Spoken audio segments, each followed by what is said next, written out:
now for some of the fun stuff. So what about, so now in 2020, frontline therapy of CLL. So that's what we're going to talk about now. So what do you think, in terms of, what do you think is standard frontline therapy in your opinion? And then we'll get into some of the research that some of the studies that have been done. So the field has dramatically shifted, obviously, in the last 10 years, where we're coming from chemoimmunotherapy now to the novel targeted agents.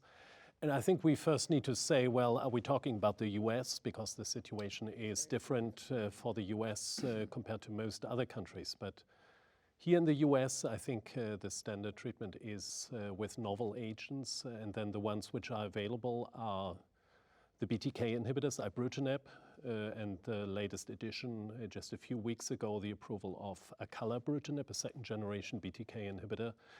And then we also have the possibility of using venetoclax alone or in combination with a CD20 antibody, all these for frontline therapy, and that's gradually, but I think increasingly, replacing chemoimmunotherapy based on a wave of randomized studies which all showed pretty consistently that patients treated with the new agents have better outcome in terms of survival. So I think it's a positive development for patients. Now the question that's going to keep us busy is, how do we sequence these? How do we pick the best one? I think in this time and day, Ibrutinib, which has been around the longest, has a very good track record. There are many, many patients doing really well on it, but this is something we can improve on. And the hope is that maybe newer BTK inhibitors might have a differential side effect profile that may favor them over time. And venetoclax has this ability to induce somewhat deeper remissions, at least early on in bone marrow, in blood. And that might be an advantage. It's also a limited duration treatment, but it's not so widely used yet for frontline treatment because of concern of tumor lysis. You need to monitor them closely. And the other problem I see with this agent is that if patients are treated with it and then eventually relapse, we're not sure which salvage therapy we're going to use. We're getting way ahead of ourselves. So let's first talk about some of the data that led up to BTKs being sort of the leader or standard of care now in CLL. So let's first talk about the FCR versus Ibrutinib rituximab data. Farouk, you want to talk about that randomized study? Sure. I think that and also the companion study, the Alliance trial and the ECOG trials were recently reported and updated at ASH. Both those studies, the theme is the same. I think the Ibrutinib combination arms tend to do better as compared to chemoimmunotherapy. Toxicity with the FCR was higher as far as hematologic toxicities are concerned, and those are expected results. I think where there is still some argument or discussion, I should say, as the little smile ekes out as he sits next to. But this is that good discussion. And I think to be just fair, fair enough. To the group of us who still believe in the role of chemoimmunotherapy, there still hasn't been a clear-cut advantage established by the use of Ibrutinib in combination with rituximab over FCR in patients who are mutated for IGHV. I think that's really the only cohort where there is still any debate in all our minds, I would imagine, because in that cohort, we have demonstrated, and there's multiple data in the past that has shown that that's a very select group of patients who can experience prolonged remission after only 6 cycles of therapy. So I think there is definitely an argument that can still be made that for a young, fit, otherwise healthy person, maybe chemoimmunotherapy might still have a limited role. However, I will argue that those patients tend to do better regardless of what treatment they get. So I think that's one argument against using FCR. And the other argument against using FCR or chemoimmunotherapy is that the secondary malignancy risks still needs to be elucidated and kept in mind. You have a long enough survival span in those patients that you have enough time to develop those malignancies. But I think for all other cohorts, you still have a fairly well established, by now, it's very well established that Ibrutinib or Ibrutinib combinations tend to be better as compared to chemoimmunotherapy.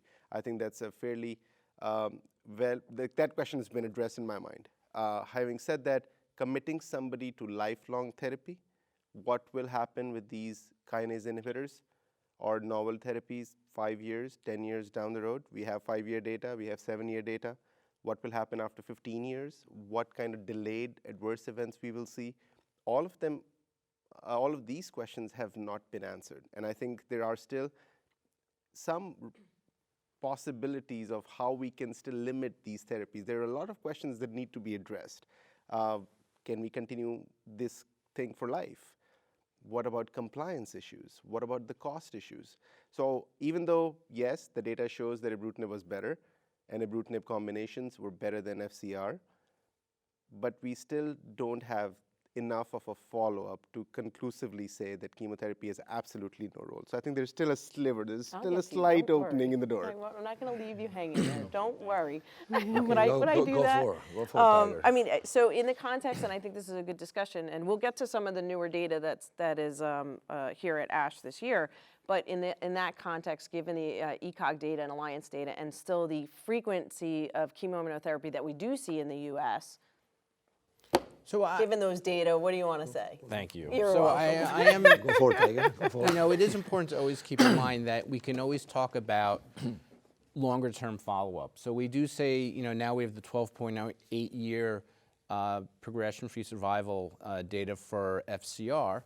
And, you know, at some point we'll have the 20-year follow-up data for FCR. And just because we have longer data for a particular agent, it's important that we not let that keep us from taking advantage of the newer agents. So I feel that our current data with ibrutinib being at 7 years is certainly sufficient to allow us to make some basic conclusions as to its long-term tolerability and safety. I think that the thing that I worry about most when I look at these patients who are young and fit and getting treated with chemoimmunotherapy is that, you know, we know that there's a baseline incidence of MDS and AML in the population when they turn 80. And we're beginning to learn a lot about clonal hematopoiesis and its ability to indicate future risk for AML and MDS. And so I worry about the 50-year-old who, because of all the new agents we have, has the potential to make it to 80. And, you know, we don't know what 30 years of fludarabine-based chemotherapy could do to the long-term outcome of that patient.